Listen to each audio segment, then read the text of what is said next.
বর্ষাকাল হওয়ায় ময়মনসিংহের সকল প্রকার শাক ও সবজির দাম বেড়েছে। মাছের ও ব্রয়লার মুরগির দাম কিছুটা কমলেও মাংসের দাম অপরিবর্তিত। আরো বিস্তারিত জানাতে ভালুকা বাজার থেকে আমাদের সঙ্গে যুক্ত হচ্ছেন ময়মনসিংহ প্রতিনিধি আসাদুজ্জামান সুমন।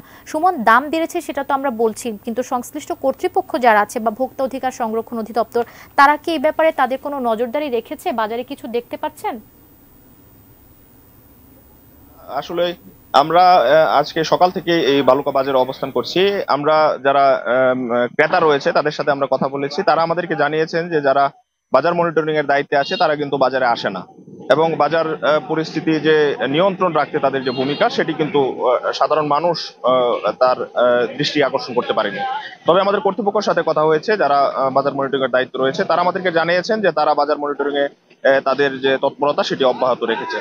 তো সব মিলিয়ে কিন্তু বর্ষাকাল হওয়ায় যে কাঁচা যে শাকসবজিগুলো রয়েছে সেগুলোর দাম কিন্তু একেবারে আকাশচুম্বী।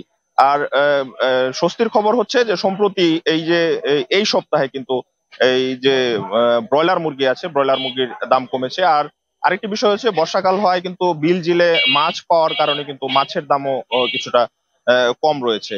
ডিমের দাম কিন্তু কমেছে কেজিতে 5 টাকা, 5 টাকা হালিতে 5 টাকা করে কমেছে ডিমের দাম, যার ফলে কিন্তু এই যে কিছু কিছু পণ্যের দাম কমায়, আর যে নিত্য প্রয়োজনীয় পণ্যগুলো রয়েছে চাল ডাল তেল চিনি আটা ময়দা সেগুলোর দাম কিন্তু অপরিবর্তিত রয়েছে, যার ফলে কিন্তু যারা ক্রেতা রয়েছে তাদের মাঝেও কিছুটা স্বস্তি রয়েছে। তবে যারা বিক্রেতা রয়েছে তারা জানিয়েছেন যে বর্ষাকাল হওয়ায় এই যে কাঁচা যে শাকসবজিগুলো রয়েছে সেগুলোর সরবরাহ কম থাকায় কিন্তু দাম বেশি।